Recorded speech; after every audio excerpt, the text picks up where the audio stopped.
Well, good morning YouTube. It's the start of another week. As I said in the last video, this will probably be only a short one, but we'll just see how it goes.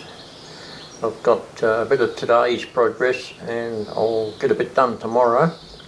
Wednesday will be pretty well a write-off. We're off to Adelaide, and then nothing until probably Saturday morning. So yeah, we'll just see how it pans out.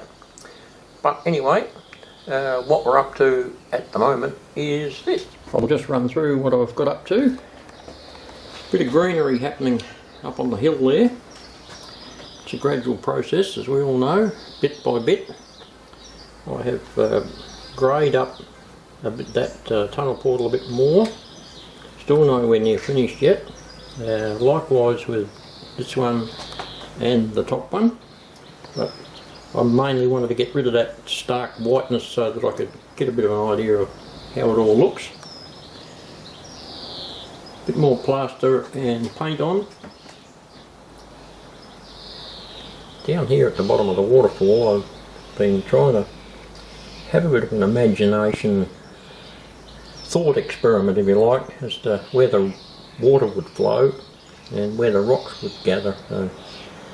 So that's an ongoing thing. And we've got our little stockpile of trestles growing there. I've got enough done to come around to this one at the moment and working on the next one after that. I'll keep going with those in the interim, in between everything else. A little bit more greenery and rocks there, and I'm just up here where the top of the waterfall is. I'm not sure whether you can see that, but the riverbed's going to go round to the corner there in a bit of a gully and head off in that direction there somewhere. But if I can get this bit of it organised, at least that way I can get the actual waterfall sorted out. Now I want to get all that sorted out so that I don't have to lean over trestles and do it, because as I said before, things get broken, and we've already had a casualty. One of the sides off my truss bridge. I bumped it on the way through and broke it off, but that's luckily easily fixed. Just a bit of glue and that will sort that back out again, but I definitely don't want to damage this trestle. So it'll be the last thing to go in.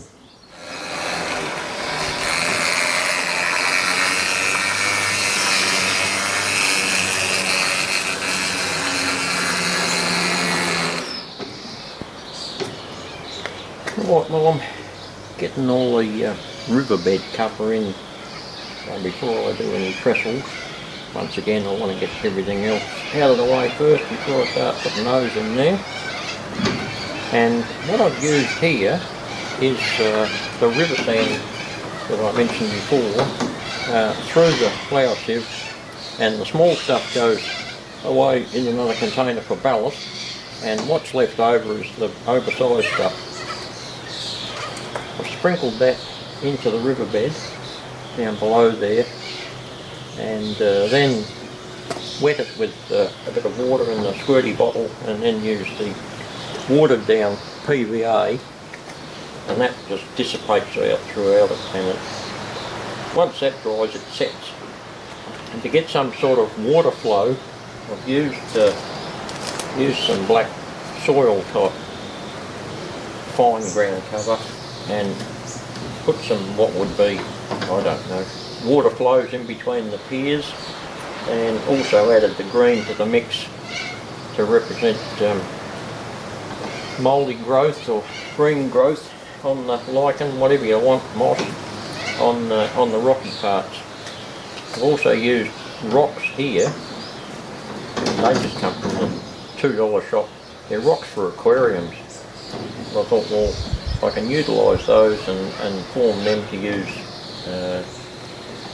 make a river flow type situation, like from down here, and that'll go on over there as well.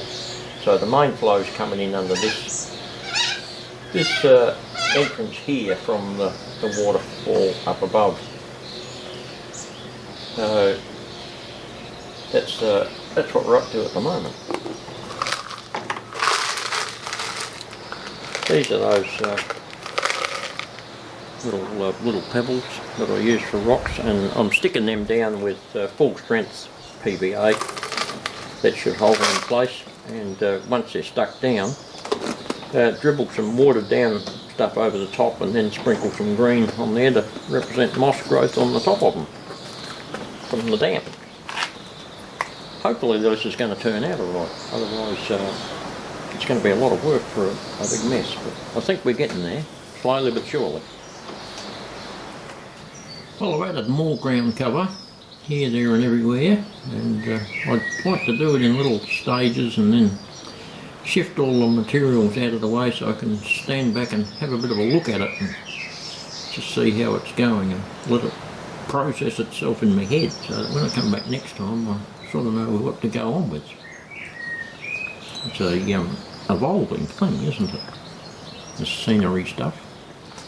Okay, it's Saturday morning. Now all I've had time to do to finish off this little video is do a bit more plastering along the top edge there, just to expand the scenery a little bit further that way. Also got a bit more of that, it's hard to see the definition of the video, but in where the waterfall comes out in that little valley, that's rock face here, and that's here is the other side of the river. It goes around and curls off to the corner. I'll get round the other side and show you. That probably gives you a slightly better idea of what's going on there. That'll go back and it curls around to the right of the screen. So I just got a little bit more padding up on there and just extended that a little bit so I can carry on with the scenery there. Try and get all that basically finished, and then I can start going on with the tracks and the trestle coming out of there. Now also while in the city I caught up with a place called Balsa Central, and they process balsa wood on site. They get the logs in from New Guinea, responsibly sourced logs from New Guinea, and they cut them all down into all those wonderful sizes. And I must say this shop's like a lumberyard in miniature. They've got all different sizes of balsa wood, so I thought while I'm there I'll go for it. You can see that there on camera. Yeah, things that equate to beams really. They're a couple of mil thick, 5 mil wide, so they make good beams for wooden truss bridges. There's one slightly bigger, a little bit thicker or thinner. Can't remember now. I've got a big selection. I've got some more square stuff, so I've got plenty for the trestles to go on with. There's some nice wide thin gear. So as I say, they're like a lumberyard in miniature.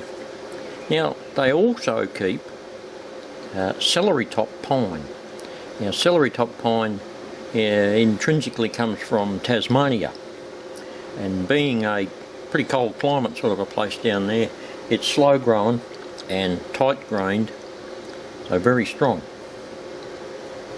So they get celery top, and I think this is more or less our Australian equivalent of northeast wood, because they make all sorts of little lumber sizes, as you can see by that bundle there, which is got a various bits of size. Now bang for buck, the same size of celery top is much stronger than balsa.